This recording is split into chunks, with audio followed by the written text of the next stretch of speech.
netika toloba kaka kokaba na kosalisa bato eza éducation oyo mutabota makanango ezali loko oyo mutabota makanango ozali nzambo osisaka makambo nyonso nkolo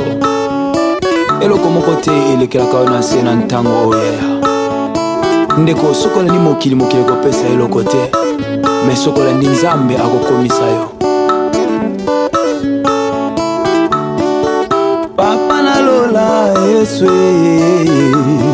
mosungi abasanto nkolo depuis 1960 eloko oyo fondation eliki ya sali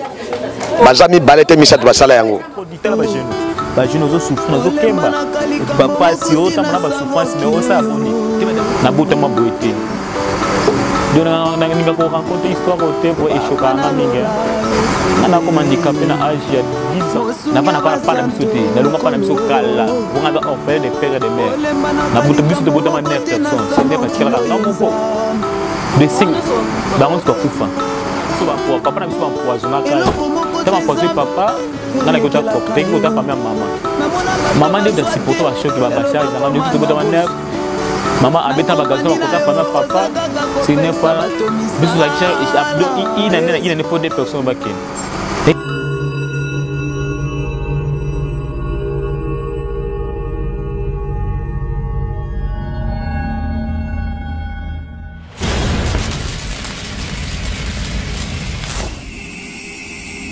comme on a Gilles Condé Sola. Na salle théâtre et pas maman vie. Msana na salle ya ngwana. Maman ke mama le malé msana salle ya ngwana. Par ça msam chez zate. Ah, ba difficulté c'est belé makasi. Difficulté le bosso ezana no mois de transport. Pour na uta bela musika kota ya campi nini. Ya campus biso répéter na victoire. Les gens pour nous transport ils n'ont pas comme sur un transport ou transport ils vont réserver les tétrabiso donc ça fait avec un handicap tétrabiso moi ma casse ko finga ko sala donc difficulté de bosser en wana bon déplacement na ngama gitu ko finga mama gitu ko tsolama na mitema bon to ki pa ngote depuis que batu ya mawa de ko ba rek momo maman Pauline maman de nous sur poto Londres Angleterre Belgique partout même maman bazali to sunganga nazo lila pena butumo do sunganga nazo keba nazo souffrir moi na bino nous ça sunganga plus de 143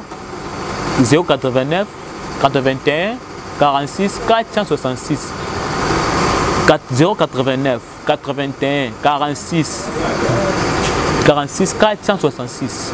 89 81 46 466 numéro nanga ngana songo sungo benga ngai na koyamba yo ope ba on soutenir nga prière soutenir nga na physiquement te na nga prière pe to bona mate belé bon ça to sala o comme me la peu trop mutu so to linga yo te o ba zo lingo so lingo te LG Thomas Penner ça ya date spirituelle ya bon moko el sanga bon moko il penem de simi kota ma ya prière nous ça bon moko na simi donc là maman Pauline maman Patrick moment ba nous o ba dana sanga bon moko ya mboka ba soutenir na ba prière financement na maman nyonso moni ke mutema ne tout ça ke mon bon mo sala ngo lokote e vraiment la mo songa ngo nebiki na sanga moko ya mboka oyo zo tala ma partout dans monde ba do tala ngo très bétal Zamba motima malamu nano na monate Zamba motima moboto na monate Atombola kabatu asenga katambongo te Nzambe Yesu Soki zoya te fandisa makaka kimia Soki zo simba te zala kaka na kimia Abikisaka basusu na maladi ya mama Yebisanga monena likambo na yo nalakisa yo Nzamba biano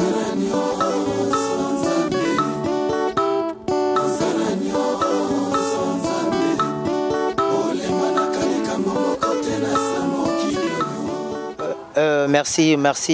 nos téléspectateurs partout où vous êtes. Na pesi bino mbote bino nyoso boza kolanda ka bomoko ya mboka. Alors na za vraiment na sengo mingi ya koyebisa bino pe na zana sentiment ya kozana bino. Alors awa toye ezali juste pona ko na centre d'accueil ya Kimbangise o eta iza na Kasavubu. Toye juste ko landa ba ONG na biso ndenge ezokopesa ba handicapé na biso ba vélo ezokopesa ba enveloppe donc toye juste pour na ko interviewer ba handicapé na biso alors na pesi bino nyonso tumbote partout bozali na monde bino so bolandaka bomoko ya mboka o ezali site moko memelaka bino ba information précise o ezali site moko ezokopesa bino ba différentes informations toye juste ko lakisa bino oyo to présenter o to bombela bino comme isa bomoko ya mboka to rataraji information te to ratara vraiment information te yango na to ye juste pour to présenter bino ba biloko oyo to eli okokisa nyonso ne kulusu pona ngai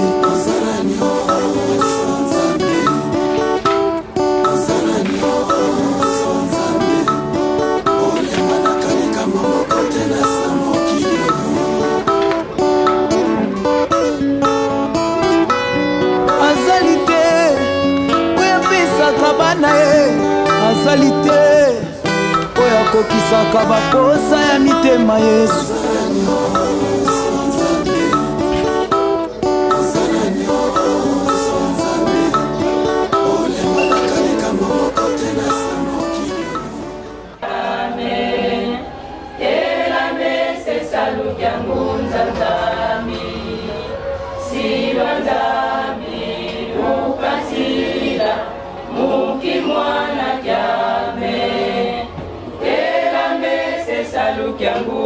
Nzambi tusadile salu kya Nzambi mukeleka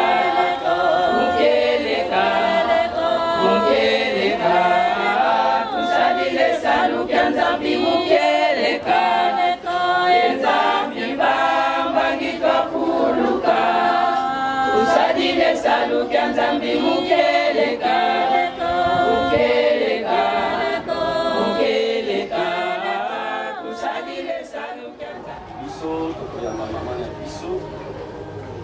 azali donatrice, azali bienfaitrice, akusala kamusala oyo tango na tango epai ya bandeko bandikape na bisika mosusu. Kasi lelo na mabonusi na yo tata Nzambe, tata Molimo Centre, yo nde obeti motema na ye papa po ete aya mpe kokanisela biso ba handicapé kimbanguiste solo ezali likambo ezali na biso lokola surprise na ntina na yango eyebanaki nanu te bato oyo tolali awa mpo na ntina mabondeli biso nde tozali banzeneneke to batémoin ya likambo oyo tozali ekobele champion ya association des handicapés kimbanguiste tozali korepresente bandeko na biso nyonso bazali bisika na bisika na mokili mobimba ete Nzambe mwa seremoni oyo ya mokuse ya ntango moke tosengi otambusa yango uta maloba mama na biso bienfaitrice na biso akozwa mpe maloba biso tokozwa mpona kozolisela wana ya bakompanye biso meme na lilulu na biso kuna na ngambo ekoseli ya sika ndenge na mikolo moke na poso misato ozali kolengele kote komata nkamba le 10 mai 2017 ezali journée consacrée na bantu bakimbanisi na nkamba ekoseli ya sika ekozala likambo moko ya kosepela ya kitoko oyo ekosepelisa yo tata Nzambe manso tuke na maboko na yo na kombo ya tata mwana pe tata Molimo na kombo ya tata mwana pe tata Molimo Centre tokoleka na mbote kopesa na mbote mpe kopresente bamamaka na biso kimbangisme oye kimbangisme oye kimbangisme oye Papa Simon Kimbangu Kianani Molimo Centre olinga te kutse ye kaka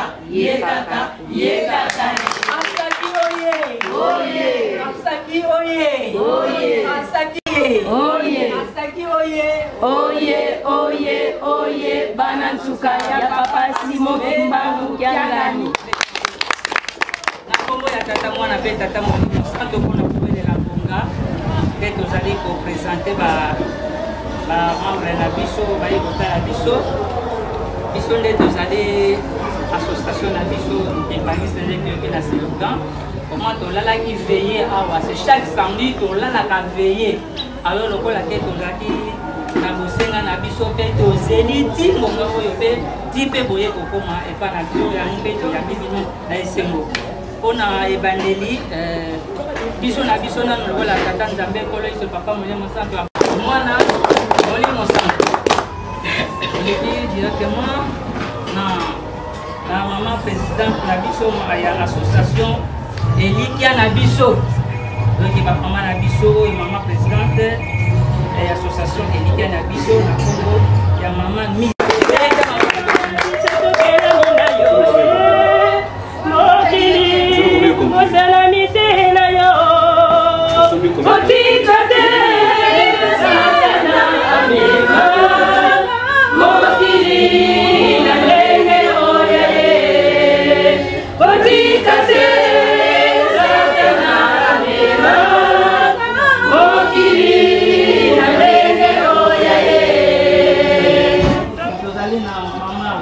Sarambongo maman tellement topé son beauté maman Sarambongo azali accompagné na papa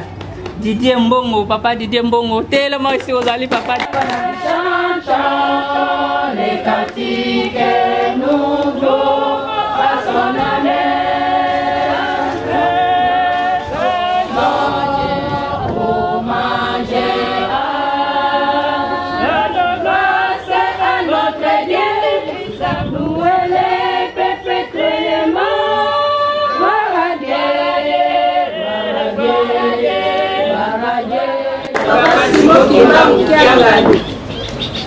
Kongo atata mwana pe molimo santo akanisi totoni na nzai biso ko balobi ndako oyo ekotaka bapaya te eza ndako ya kokufa akanisi ndenge bomoneli biso nakati eza mbala liboso te anti bomonaka biso toyaka tosololaka mwa o tokokaka kosolola nakasi tokendaka kolala ndeko na bino eza mpe mama chante mais Elikia asili ko kanisa bino na mwa mokyo ya bomisaki albite bandeko na ngai pe baye na nga ba mama na nga ba koko na ngai ba basila kozwa kasi yango bokomona mopanzi na bino moko na moko mama na nga bobatela akasepela mingi oyo moto na moto ozwa aye bakobatela Elikia nde tokutana na bino mbala liboso na juillet toyebani tokomi famille nalakaki bino nalobi soki nazongi soki nzambe asungi Elikia na biso na bandeko batikali kuna na Suède na association soki nzambe asungi biso tokokanisa bino toza na mingi te toyebi boza mingi mbalana bozaki ebele ndambo oyo toye nango tolobi kotambola na mabele eza malamu te moto basali te yango wana tobi bachaise roulante eza peut-être tellement nani te esalami mpenza ndenge ya Congo te na bamanzela mabulu mais ekosunga quand même moto azala likolo yango wana tokanisi ke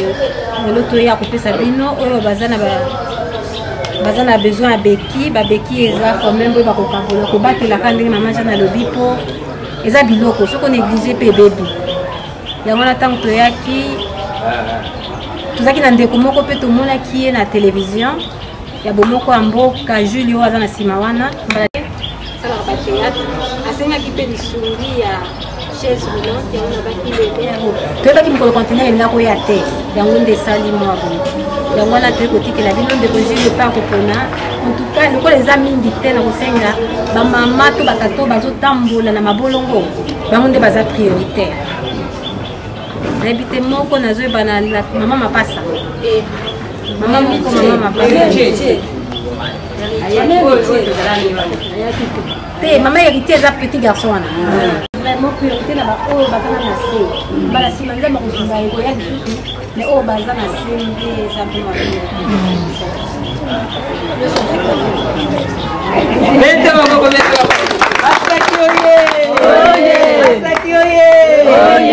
Elikia na biso na kombo misato ya bule na kombo ya tata mwana so pe awa tozali mpe na bakonzi DG azali na voyage makamba mais molimo santo na kombo ya tata mwana mpe tata molimo santo nasengi nano merci mpona ndenge ya maloba okopesi mama na biso tosengi merci ndenge tomuti koyamba yo ndenge toremercie yo toyoki nyonso tu olobi tosengi merci mais tokokende molai te mpo bino mpe lokwa bozokende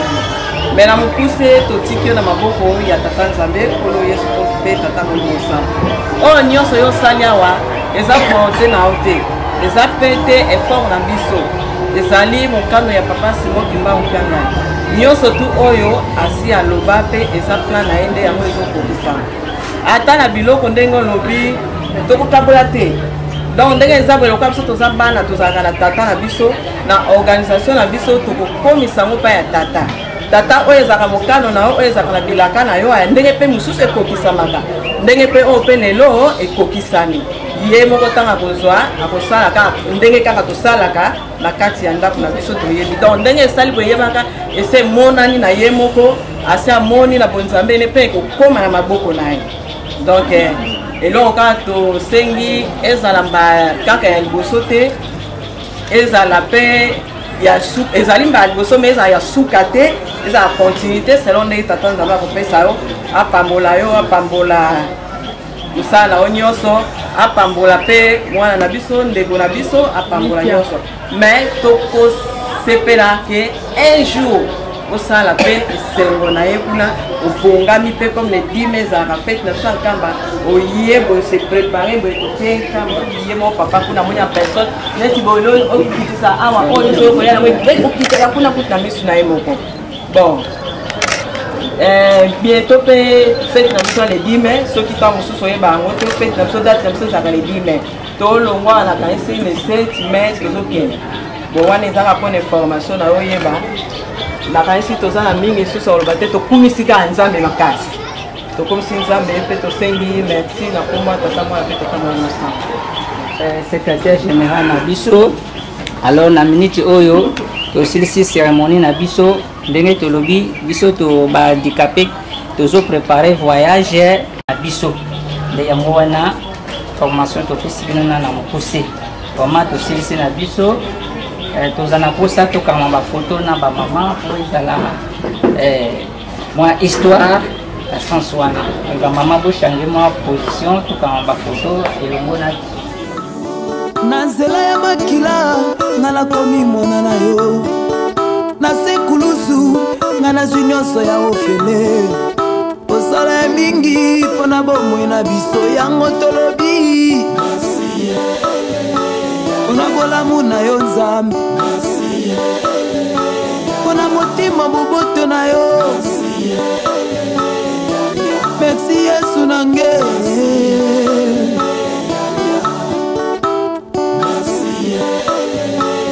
toloba lisusu nini likolo merci ezalaka te yango tolobi kaka yo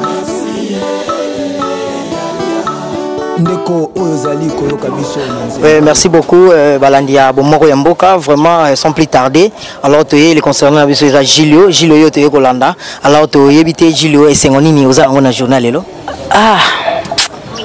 Nazanga maruma nazanga vana maloba loba. Na kokuta na société na on jabo e Likia. Non, na éviter. En tout cas, merci kana bazaki ba visionnaire ya ONG oyo. Merci na okazo apisi nga ko kabelange loko. Ko peza pona opeza n'importe qui te. Mita ba kanisi nga seki ba penser pe na ngai.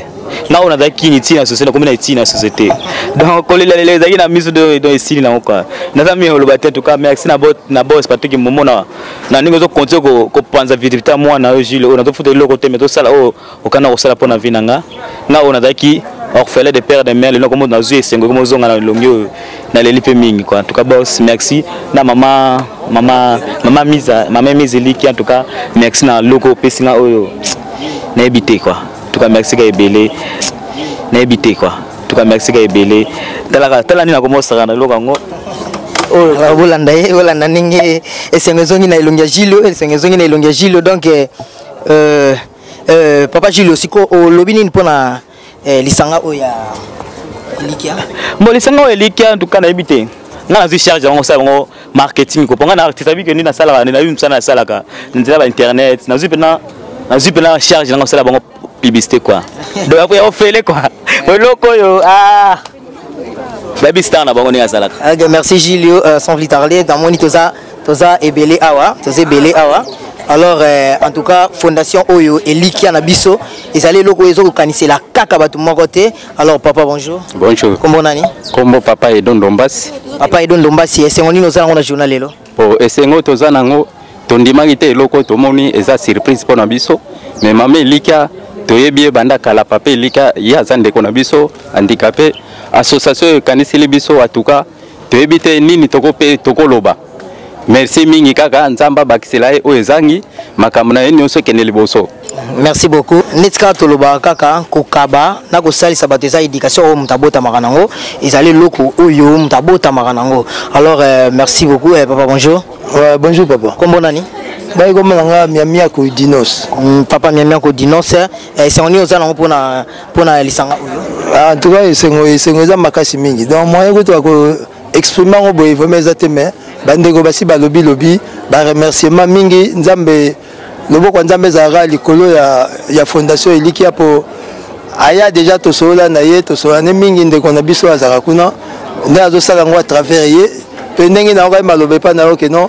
kokaba eza éducation babotambaka nango vraiment tosepeli makasi nzambe abakisa ebele asa sara biso te mais le fondation ekende musika na baoyo nyonso yo bakozwa opportunité ya kozwa eloko pa na ye. Donc ina moni kutu oyo na koloba kutu te. Po depuis 1960 eloko oyo fondation Elika ya sali bazami balete misato basala yango. Pona ngonga oyo talanga tata on bimandi na zabwe na za père des enfants mais nazo tamba na difficulté nazo nguluma tout ça mais eloko mama oyo asali donc et botle plusieurs plus ezala mbongo ezala misala na ye nyonso ekende liboso. Merci beaucoup. Bonjour maman. Bonjour papa. Kombo nani? Maman Lukula Madeleine. Maman Lukula Madeleine. Esengo nini oza nango pona journée lelo pona fondation? En tout cas na tondi na esengo mingi na ndenge tomoni mama na biso ndenge alaka ki biso akokisi pe mokano en tout cas to sepeli makasi na zana esengo makasi. Ngai na sepeli mingi vis-à-vis ya komona mama Elika. Vraiment azali mama moko aza symbolique. Azali maman ayela ki biso awa na centre d'accueil Kimbangise na mois ya juillet.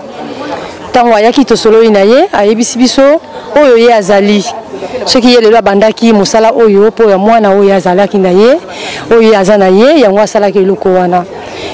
Na sepeli mi po maloba maman eleki pamba te akokisi action na ye. Vraiment nzambe apambola ye, apambola pe papa, apambola libota nyonso nde na sengi boye na komona ya nzambe na biso. Bonjour maman. Bonjour, bonjour. Koki goye bisabiso o eza site na bino moko ya mboka alors bazolando partout dans le monde soko koye bisabiso kombo nani? Na kombo na Miza. Mama Miza ozana ni la fondation Elikia. En fait nga naza fondatrice ya fondation Elikia na présidente ya fondation Elikia na biso o eza na Suède.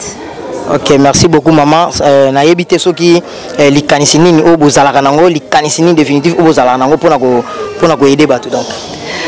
Likanisi ezaka que tant soki yo ozui likambwa likanisi eza Elika en fait Elika na biso eza ebanda ki ponga naza na mwana moko aza handicapé et que na moni que l'état suédois esungaka mwana wana et que tanga na ye na Congo wana moni que bana na handicapé awa na Congo baza vraiment abandonné na sort na bango moko yango wana ndambo tozwaka yango bato association Elikia baninga ba partenaire baza kuna na Suède nde ndambo tozwaka soki tozwi tokokabola na baninga yango nayaki na centre Bakimbangisi po mbala wana na juillet nakutanaki na bango et que basengaki nga ba chaise so na ba chaise yango mbalonde tokopesa bango ba chaise awa lelo lobi tokokende na école moko les amis de Daniel kopesa pe bana ba handicapé pe ba chaise kuna na école moko mais pour 10 jours en tout cas nzambe amoni makambo na 10 jours na pemi ata coupé matin donc partout ka touti to fete ki Pâques lobi na orphelinat ya Kimbondo toke na orphelinat Monti lelo toza awa lobi toke des amis de Daniel bon ezaka likambo nzambe na bana. Ok, merci beaucoup. Ndetska na uteko yebisa bino kokaba na kosalisa bato ezali éducation oyo mutazalaka nango. Alors maman to moni ba maman ndenge ozongisi esengo, ndenge ozongisi esengo na mitema ba maman, na mitema ba papa o ba monaki lokola depuis ndeti papa moko utolo ba depuis 1960. Donc eloko na message mais a été première fois ça mais en 2017 donc c'est pas facile, c'est pas peu des choses. Depuis 1960 eloko oyo fondation Elika ya sali bazami balete misato basala yango. Donc yango nga pe na ko profiter pour na yebiso ka maman en tout cas merci. Continuez toujours ko sala boye moko nzambe yemoko ayebi ko azo ko préparer pour na yo. Merci beaucoup maman. Merci les internautes, merci Balandia Bomoko Yamboka partout au monde. Merci Balandia Bomoko Yamboka, merci partout vos alliés, partout na Italie, wana nazomona Vanessa Mukuna, alors nazomona Susundeko Jean-Paul Lushimba. Alors autozalaki dans centre d'accueil, to uti ko Hollanda, le lengeni fondation et ko salisa ba handicapé ndenge ko pesa bango bakiti. Donc to landaki bango ndeto ko mona participation na bango to mwende ba pesi ndeko na bino Gilo artiste, ba pesi chaise Roland na likanisi donc na lisalisi ya Patrick Momo oaza boss ya Bomoko ya Mboka ça va sengaki numéro donc c'est pas facile de taper sa numéro. Alors vous allez toujours brancher on nazomona on va simbi caméraman na biso Junior Kapaya donc on sima caméra to bossa sous des boss ya site au Bomoko ya Mboka Patrick Momo oazali oazo sala toujours bozora ba news bozora ba information précise. Alors on a beau santé sur total sur ngambo ya ni nazomona Guata et Yadema vrai yuma dans Paris asira bozolanda bolanda bozala toujours branché bo s'abonner encore les sources de plus na Bomoko ya Mboka pour que bozora ba information o ezouta awa o eza ya bino Bomoko boyebi Papa Ngonga l'artiste a présenté une émission ezambala liboso te ezambala sugate bo bandolanda ozali nzambo osisaka makambo nyonso nkolo eloko moko te elekelaka yo na se na ntango oyeya ndeko sokola ni mokili kopesa eloko te me sokola ndi nzambe akokomisa yo papa nalola yesu mosungi ya basanto nkolo olemba na kalikambo mokuti na sa mokili oyo